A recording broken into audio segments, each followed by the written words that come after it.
Hi, my name is Angela Page, and I'm a second grade teacher in Chadron, Nebraska. I am a new mom to a beautiful daughter named Blair. She's almost 10 months now, which is just crazy to believe. She's got quite the personality and definitely keeps me on my toes, especially this summer. She loves to do anything outdoors and absolutely loves her animals. My husband, Bubba, over here, is the recruiter for the Army National Guard here in Chadron. We've been married for 3 years, but together for 7. We also love anything outdoors, and one of our favorite date night activities is putt-putt golf, which more often than not I win, which is why in this picture here he's looking so sad because I just won at putt-putt golf. We live on an acreage outside of town that we moved to about a year and a half ago, and since then we have grown what we call our funny farm. We have 3 dogs. We have Jasper here, Gypsy, and then our new addition, our pup Jethro. We have an outdoor cat named Mats here. We have 4 chickens and then a stubborn and overly spoiled horse here named Cadillac, or Caddy for short. All of them are actually spoiled rotten and loved to the moon and back by our little girl. Just a few more things about me. My husband and I love the investigative shows and have a tendency to binge watch them together on Netflix. We will not watch whatever series we're on without the other one being there. It's like we'd be breaking some type of code. My favorite animals are giraffes and sloths. No particular reason. I just kind of think they're awesome. I love the summertime because of the ripe fruit. I think it's the best. I could probably live off of that alone during the summer. But I also have a weakness for iced oatmeal cookies, and I swear that it's a trait that I get from my dad because whenever we visit one or the other, they never last long in the house. I love to read and will read almost anything. I'm not a huge fan of sci fi, but almost anything else I enjoy reading. And I need to definitely start checking out books from the public library that we have here in town because I'm always buying them. So I have quite a collection that I go through about once a year to try to get rid of some of the books that I don't think I'm going to read again. If there's one thing that I truly despise in life, it is laundry. I can handle the washing and the drying, but I hate the folding of it and putting it away or hanging everything up. It takes me forever. It's definitely a downfall I have. I also have a picture here of paint cans, and that's because I feel like I might be addicted to painting my house. When we moved in, I was pretty content, but since then, I have gone to Menards and bought about 14 gallons of paint to redo most of the rooms in the house, and I've got a lot of them done. Um, Hopefully by the end of summer, possibly. I'm not sure with a 10-month-old that gets into everything. I'm not sure if it's going to happen, but I'd like to finish all of my painting projects this year.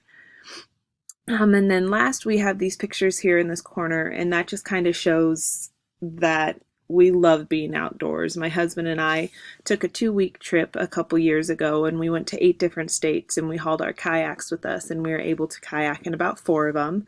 And just recently, we went and we hiked Black Elk Peak in Custer State Park. We love to travel, and we're hoping to pass that trait on to our daughter as she grows.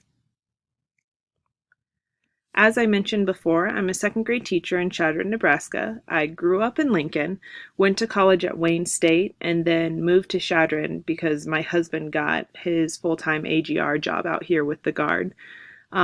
This is where I got my first full time teaching job at the primary building here in Chadron as a second grade teacher. I'm going on my 4th year of teaching, and I don't think that I would truly like to be anywhere else. My classroom has always been a little bit different than others. I jumped right in with my first year with flexible seating. I had furniture, crate seats, the lap buddies, a couple tables for the students that needed that structure, and just kind of that comfortable reading corner. The students have always responded well to it, and they've done a great job of handling the responsibility of picking their seats and making sure that they're making good choices. Now, that's not to say that you don't have to go over all of your furniture rules and make sure that you have those expectations set in place for your kids. I recently, down here, changed my classroom up a little bit. I'm still doing flexible seats at kind of tables, my pods, and I have some furniture and still my kind of comfy reading corner. But this incoming school year, or this upcoming, excuse me, school year, I just have an influx of kids coming in. And so I wanted to be sure that I had enough seating for them and that they would have plenty of room to do the different activities. So I brought in a few more tables and we have some stools. We have some of those exercise ball seats, some normal chairs. We've got the rubber bands that go on desks so that those kids can kick their feet. And I just like having the option for kids to sit where they'd like or with whatever type of seat they need to kind of be as successful as they can in my classroom. Um, as I look at my classroom, I learned this from a professor when I went to Wayne State College. I have one rule that I expect my kids to follow, and it's do your job. So my kids know, hopefully within the couple months, that do your job applies to everything, whether we're in math or walking down the hallway or basically anything going on. As long as they are focused in doing what they need to, we don't have any issues. And if they're not, I simply have to say, oh, are we doing our jobs? And if they aren't, then they know to fix up that behavior. On to kind of my professional goals. The first thing I'd really like to do is I'm hoping within this school year to finish up my master's program through UNK. I'd really like to implement a little bit more of the STEM activities into my classroom. I went to NETA this past year, and my favorite breakout session was going to the STEM one where they had 3 different activities and they kind of just gave you the materials and said, hey, go for it. How do you think you could do this? What could you do to make this work? And it was absolutely wonderful. I know that if I enjoy it as much as I did as an adult, I can only imagine how much fun and how engaged my students would be. I would also like to work on incorporating a little bit more technology into my classroom. We have limited resources in my building for iPads or Chromebooks.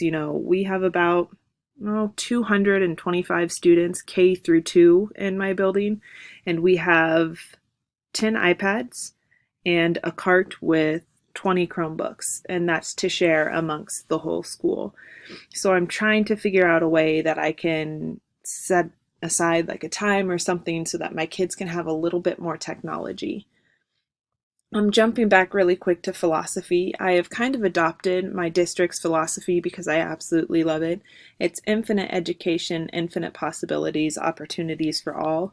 I think this is just excuse me, I think that this is just a great way to say that, hey, however we need to meet the needs of our students, we're going to go ahead and do that. Um, I look forward to meeting you all and working together throughout this course. Thank you.